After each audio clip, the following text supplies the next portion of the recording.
Vamos falar de maçonaria, então, que eu acho que é a mais famosa, a mais falada. Sim. Como que surge a maçonaria? Você sabia que a origem dos mistérios da maçonaria pode remontar aos tempos antediluvianos, muito antes do dilúvio descrito no Gênesis?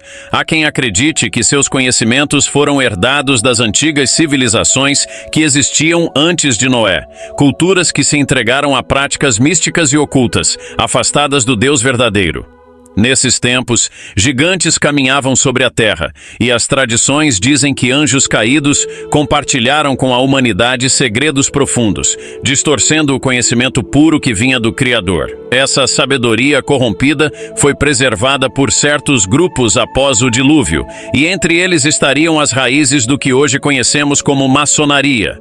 Os símbolos e rituais que permeiam a maçonaria carregam uma forte carga esotérica, ecoando práticas e crenças das culturas babilônicas, egípcias e até dos mistérios greco-romanos. Em vez de se firmar na verdade revelada por Deus, eles buscaram no oculto e nas forças espirituais um caminho paralelo ao da fé cristã. No fundo, os maçons falam de uma grande obra, uma suposta construção espiritual que teria começado no tempo de Nimrod, o fundador de Babilônia, aquele que desafiou Deus erguendo a Torre de Babel. Não seria a maçonaria, então, uma herdeira desse espírito rebelde que tenta construir um reino à parte do reino de Deus? Seus juramentos, suas cerimônias secretas e seus graus progressivos refletem um tipo de gnose, a busca por uma iluminação que parece ser independente de Cristo. Mas a verdade cristã nos ensina que não há outro caminho, outra luz verdadeira senão Jesus. Todo conhecimento que exclui o nome de Cristo, que esconde a verdade sob véus de mistério, deve ser observado com extrema cautela. Vem do Egito mesmo ou não? Segundo eles, vem. É? Porque são conhecimentos. Na verdade, dá até pra andar mais pra trás. Sério? Vem de Atlântida, né? Se for... A Atlântida passou pro Egito. Caramba. Entendeu?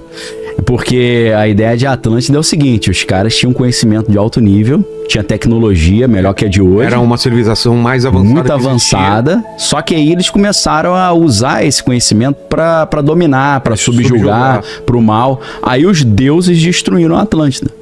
E quando os deuses destroem a Atlântida, esse conhecimento é preservado por algumas poucas pessoas que sobraram daquilo ali. Esse conhecimento, então, ele sobrevive no Egito.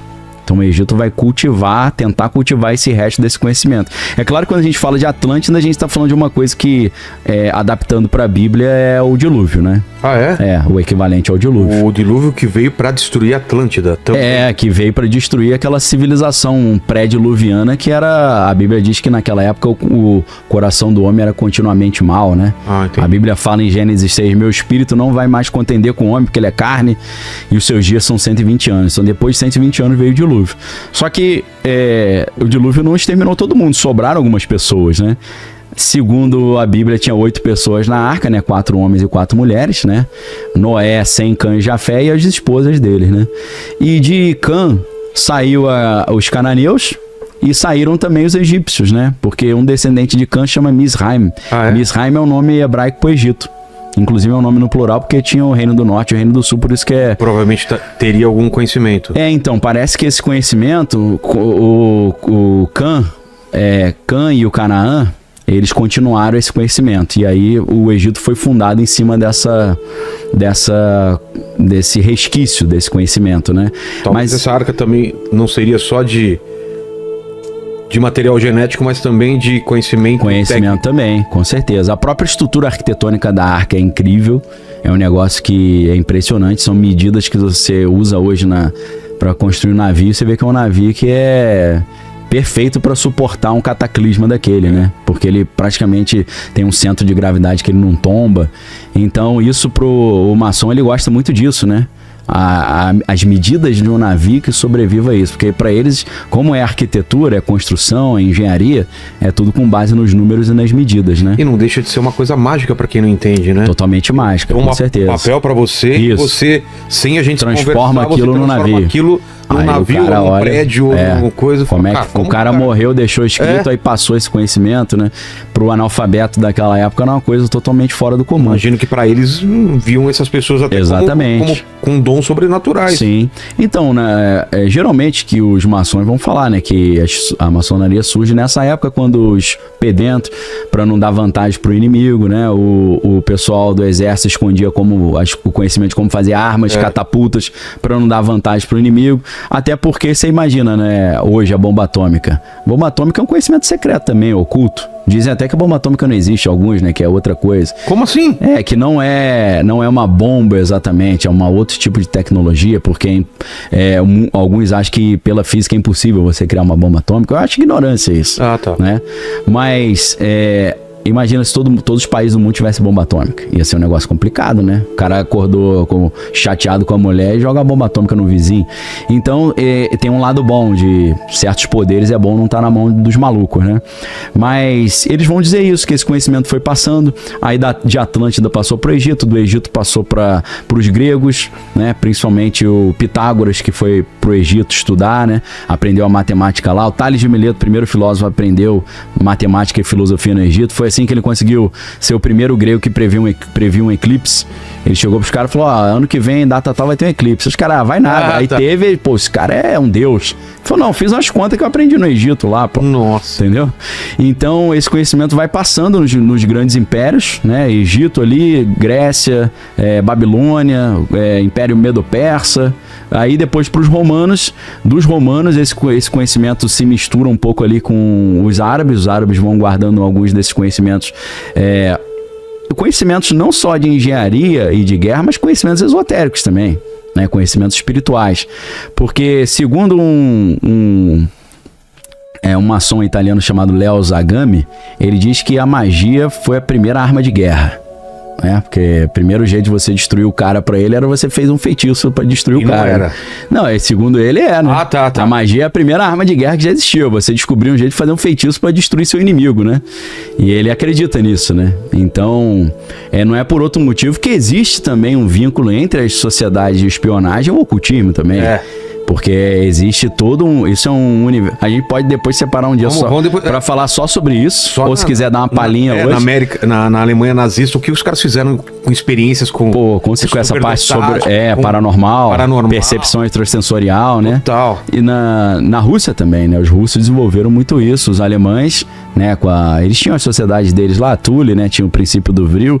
No caso dos alemães, eu já indiquei esse livro aqui, vou indicar de novo, que é As Relíquias Sagradas de Hitler, que é do Sean Kirkpatrick. Esse livro aí é sensacional, porque vai mostrar o quanto de ocultismo e de sobrenatural motivava aquele maluco a fazer aquilo que ele fazia. Tem até uma questão louca de Atlântida também envolvida. O quê? E sem esse conhecimento é difícil você entender o que esses caras estavam querendo na Alemanha. Porque eles tinham um entendimento que para o mundo evoluir espiritualmente, a humanidade precisava abandonar as civilizações pré-diluvianas. Aquela ideia que a Atlântida fez besteira, tinha que eliminar os caras. Sim. Dentro de algumas linhas esotéricas, os deuses não conseguiram eliminar todo mundo do mundo de Atlântida, porque sobraram o Noé e os filhos, pô.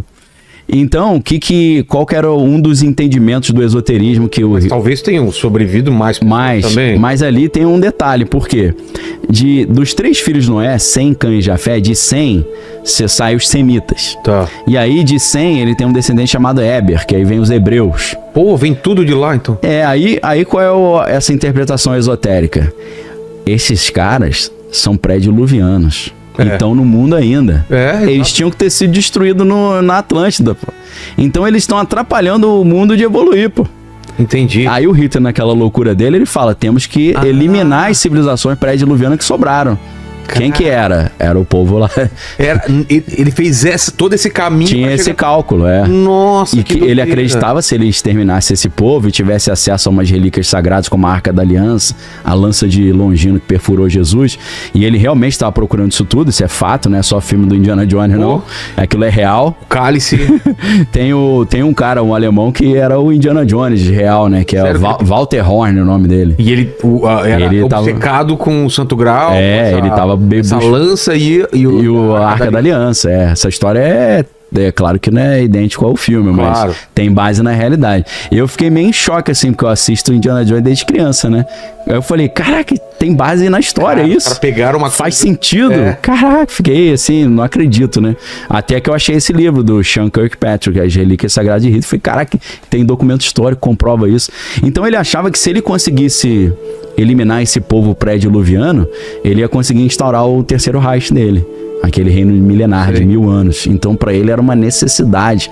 Aquela maldade que ele fez com o povo lá de Israel foi motivado por essa interpretação degenerada, esotérica, maluca dele, entendeu? Entendi. Isso ajuda a entender um pouco a maluquice dele. Claro. É claro que ele queria expropriar também os patrimônios dessa galera, tudo, né? Que eles tinham muito dinheiro, mas o componente esotérico é muito forte. Ele tinha essa ideia de que existia uma energia chamada Vril, e se ele tivesse a posse dessa energia, ele seria invencível. Ele realmente acreditava nisso. Você tinha falado sobre magia, né? Sim, a primeira arma de guerra. Ele tinha esse pensamento.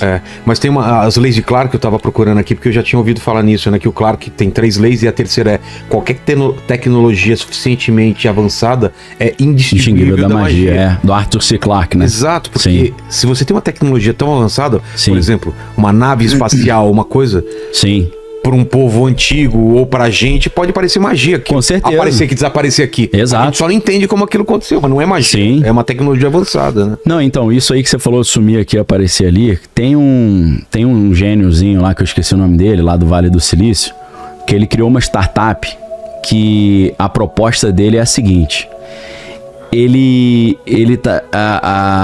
O objetivo dele é provar que se os OVNIs existem e eles conseguem sumir aqui e aparecer ali, ele tem uma proposta de uma explicação da física para isso. E a proposta é muito ousada, porque ele teria que fazer uma física da teoria de tudo, a unificação da física das coisas grandes, que é a teoria da relatividade do Einstein, da física com as coisas pequenas lá do Planck, da teoria dos quanta lá, que é a física quântica. Até hoje não conseguiram fazer essa conexão da física que rege as coisas muito grandes, as galáxias, os planetas, com a física que rege o mundo subatômico, né? A teoria das cordas era uma tentativa de fazer isso, mas parece que não deu certo, né? Hoje em dia eles meio que descartaram já. Teoria M, teoria da Exatamente, cordas. Isso aí. Você colocar mais dimensões para funcionar os cálculos. Exato. E uma das explicações que eu já ouvi também, Sim. objetos que somem daqui separados, simplesmente porque elas estão atuando em outras dimensões. Sim, então, exatamente. Os nossos sentidos não conseguem perceber essa mudança. Que tá operando numa porque dimensão... eles usam o exemplo se você vivesse no mundo bidimensional e encontrasse um objeto tridimensional, você não veria ele como objeto não consegue ver. Você veria fatias dele. Porque a gente tá preso numa folha de papel. Isso. Aí uma esfera atravessa essa folha de papel. Exato. Você não vê uma esfera. Exato. Você vê não tem nada. De repente um círculo pequeno, vai aumentando o círculo, depois diminui e depois some. É por isso que a geometria desempenha um papel fundamental nisso aí. Porque para você entender as outras dimensões, você tem que entender muito de geometria.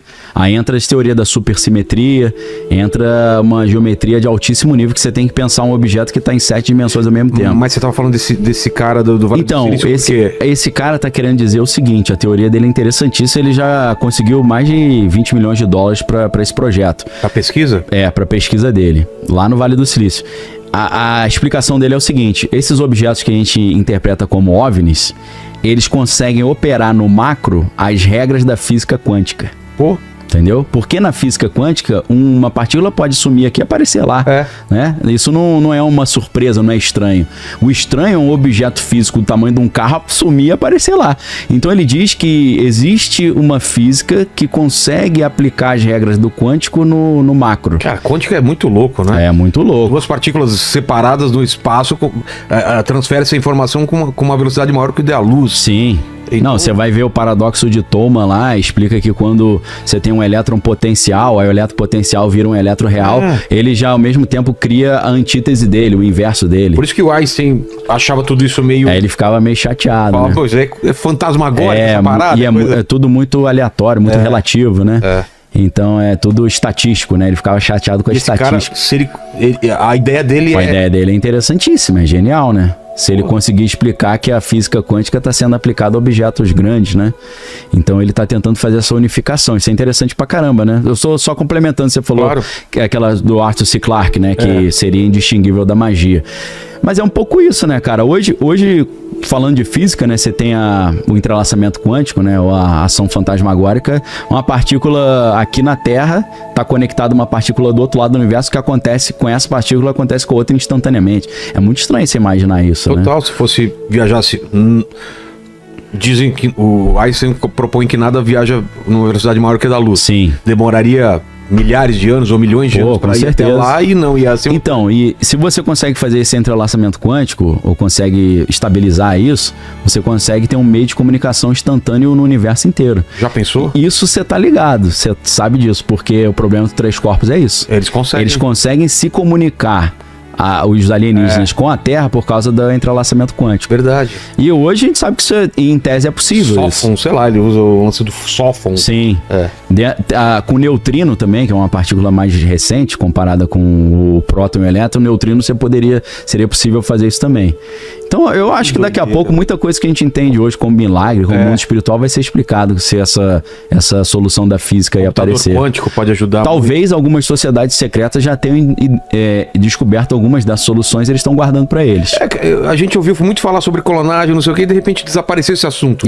Nada impede que esses caras não estão fazendo um monte de, com certeza, de teste, de pesquisa, e esse negócio já avançou pra caramba. Sim, com certeza. Eles fazem o diversionismo, que é distrair a atenção, e quando divulga, já é uma coisa absurda. Assim, com certeza. E aí já vulgarizou, tem um monte de clone aí, a gente não sabe, né? É uma opção, né? Mas a gente tá falando da história da maçonaria ainda, né? Vamos voltar pra maçonaria. Então, o que acontece, né? Esse conhecimento de construção, esse conhecimento bélico, esse conhecimento de comunicação, a escrita, ele vai sendo passado, né, de império para império, de geração em geração, até que você chega ali numa época em que muitos árabes conseguiram guardar esse conhecimento, e uma sociedade secreta curiosíssima, interessantíssima, é a Ordem dos Assassinos, que dá origem a Assassin's Creed. E dá origem também àquele Príncipe da Pérsia, né? Também? Tanto o jogo quanto o filme, né? Porque o Príncipe da Pérsia, ele é dos assassinos, ele entra pros assassinos, tem aquele salto da morte, que ele pula da torre, entendeu? Tem tudo a ver com Assassin's Creed, né? Então, esse cara, o nome dele é Hassan ibn Sabah, que era o líder desse grupo. O que acontece? Era uma época que o mundo árabe estava todo sendo islamizado, né? Tava tendo ali, depois do ano 600 e pouco, tava tendo a Revolução Islâmica, né? E ele não queria virar islâmico. E aí o que ele fez? Já malandramente.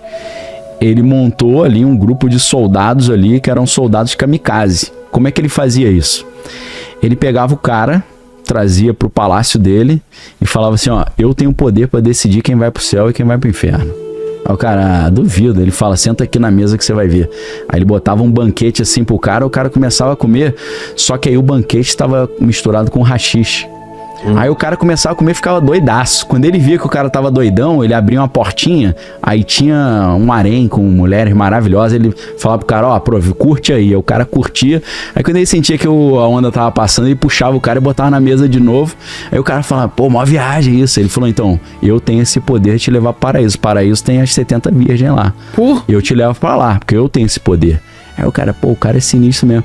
Então, ele acreditava que se ele morresse pelo Hassan ibn Sabah, ele ia parar no harém lá. Então ele cria um grupo de caras que são kamikazes total. E ele conseguiu fazer o quê?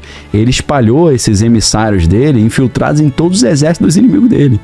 Os caras atingiram posto de general, de comandante lá. Então, quando finalmente o palácio dele foi cercado, os 10 reis foram pra cima dele. E falaram pra ele, ó, melhor você se render que vai sair mais barato. Aí ele falou, começou a rir, falou, você só tá vivo porque eu quero. Aí o cara falou, como assim? Aí ele, meus soldados estão dispostos a morrer por mim. Os caras, estão mesmo? Aí ele fazia assim com a mão, os caras pulavam de cabeça de cima do muro do palácio, morria. Sim. Aí os caras, pô, estranho isso, né? Aí o cara falou, meu irmão, te dou 24 horas pra você se render, amanhã eu volto. Aí o cara ia dormir e acordava com uma adaga dos soldados do Hassan ibn Sabah do lado da cabeça dele. Ele falou, pô, minha guarda tá infiltrada. Então ele ganhava, como é que ele ganhou esse poder? Se infiltrando e botando haxixe pra fazer os caras, né, acreditarem nesses poderes espirituais dele. O haxixe dá origem aos hashishim. Os hashishim são os assassinos. A palavra assassino vem dos hashishim. São os caras que eram da ordem do hashish ou dos assassinos do Hassan ibn Sabah. Esse cara, ele não apenas tinha esses conhecimentos de persuasão, manipulação, né, operação psicológica, utilizar entorpecente para dominar os caras, mas ele tinha conhecimentos ocultos também, de esoterismo, que vieram lá do mundo antigo. E foi com esses caras que os cavaleiros templários brigaram quando eles tentaram fazer as primeiras incursões na Terra Prometida, para as guerras de reconquista ali da Terra Prometida. Então, quando os templários foram para lá e foram lutar com esses caras, tomaram ali tomaram um sacode bonito.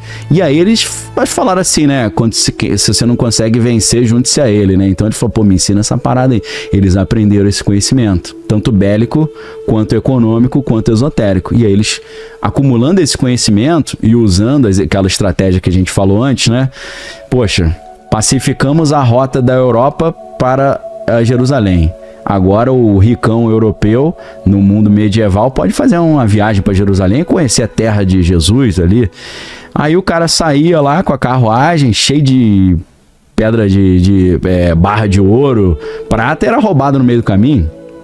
Aí os templários falavam, olha, quem controla essas estradas somos nós. Então deixa o dinheiro com a gente aqui na Europa, toma esse recibo e você desconta lá o cheque lá em Jerusalém, entendeu? A gente não viaja aí, pega uns cartõezinhos Somebody Love pra caramba e bota o dinheiro ali no cartão e usa lá nos Estados Unidos. Os templários inventaram isso. Então os templários, eles ficaram muito poderosos. A ordem dos templários traz esse conhecimento que vem lá da Atlântida, passando pelo Egito. Eles aprendem a construir os prédios, os palácios, né, os castelos, até que, como a gente falou, a igreja acha que eles estão muito poderosos, acaba com eles, né, prende e mata o Jacques de Molay, que era o líder. E aí alguns estudiosos dizem que nesse momento, o que eles fazem? Alguns conseguiram sobreviver, colocaram a sua riqueza em navios e mandaram lá para os confins lá da Escócia. E aí na Escócia eles continuam a cultivar esse conhecimento, que naquela época era muito mais um conhecimento operativo do que especulativo, né? Porque hoje se fala sobre maçonaria operativa em comparação com a maçonaria especulativa. O maçom operativo é o cara que sabe construir um prédio, um palácio, um castelo. Não só aprendia a arte da arquitetura e da engenharia, mas ele sabia os significados mágicos daqueles símbolos, do pentagrama, do obelisco e por aí vai. Mas aí o que acontece? Em 1717... na Escócia, né, em Londres, surge a primeira loja maçônica, né? Que aí é aquela loja principal que reúne esse conhecimento num rito chamado rito escocês. Por que é escocês? Porque, segundo essa teoria, os templários que tinham esse conhecimento, que sobreviveram, levaram o conhecimento para Escócia. Porque a Inglaterra, o Reino Unido, sendo uma ilha, ele acabou sendo refúgio para muitos grupos ali pagãos que foram perseguidos na época da Inquisição e na época que a igreja estava se tornando hegemônica, né? Você chega lá nos países nórdicos, o cara ele é devoto de Odin, fazia sacrifício humano. Os caras, pô, não pode fazer isso aqui é pecado. Aí o cara se escondia na Inglaterra. Então foi refúgio para muitos grupos minoritários ali, grupos ocultistas. E não é por acaso que, né, o Harry Potter, Led Zeppelin, Aleister Crowley, Lago Ness, Golden Dawn, tudo lá. Vem tudo dali, né? Porque ali virou a zona franca zona franca da galera à margem do cristianismo, né? Então, assim, a maçonaria, em tese, surge disso, né? Mas é claro que ela é muito mais do que isso. Tem vários ritos diferentes. Você tem o rito o rito escocês é o mais famoso, que é esse que tem 32 e tem o grau 33 ali, o honorífico, dentro do rito do escocês, sim. Mas você tem o rito de York também, que tem 9 graus, se eu não estou enganado. Você tem o rito Você tem o rito moderno, você tem até rito brasileiro, rito francês, então tem uma série de ritos ali. Então a maçonaria não é uma coisa, existe uma comaçonaria, né, uma maçonaria paralela, que aceita mulher também, assim como é baseada num grupo que surgiu na França chamado Les Droits Humains, né, que é o Direitos Humanos, e aí esse grupo aceita mulher. Tem... nos Estados Unidos tem um problema, porque até então a maçonaria não aceitava pessoas de cor ou pessoas de origem afro. Eles tinham esse negócio que se realmente isso é real é ridículo, né? Até os maçons europeus falam, pô, esses maçons americanos, palhaço, né? Não pode entrar certo tipo de pessoa, não entra. E aí tem uma maçonaria nos Estados Unidos chamada Priest Hall, que é uma maçonaria que entra pessoas de cor também. Talvez hoje ele já esteja aceitando, porque hoje em dia acho que não tem mais contexto pra tu mandar um migué desse, né? De falar que não pode, que é pegar mal pra caramba. A maçonaria, com suas raízes místicas e antiquíssimas, nos faz lembrar das palavras de Paulo. O Deus deste século cegou o entendimento dos incrédulos.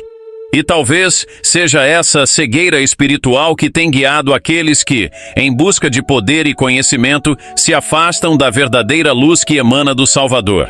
O que a maçonaria realmente guarda em seu núcleo? Seriam esses os segredos dos antigos tempos, escondidos desde a queda dos gigantes e dos reinos que desafiaram Deus? E mais importante, que influência essa sociedade tem tido no mundo moderno, enquanto continua a operar nas sombras? A verdade é que em um mundo onde o mistério se mistura à verdade, é preciso discernimento para reconhecer que, longe de qualquer luz oculta, somente Cristo pode iluminar o caminho. Te convido a se inscrever no canal Parábola do Reino, ative o sino de notificações para não perder nenhum vídeo e deixe seu comentário para ajudar no crescimento do canal. Até mais!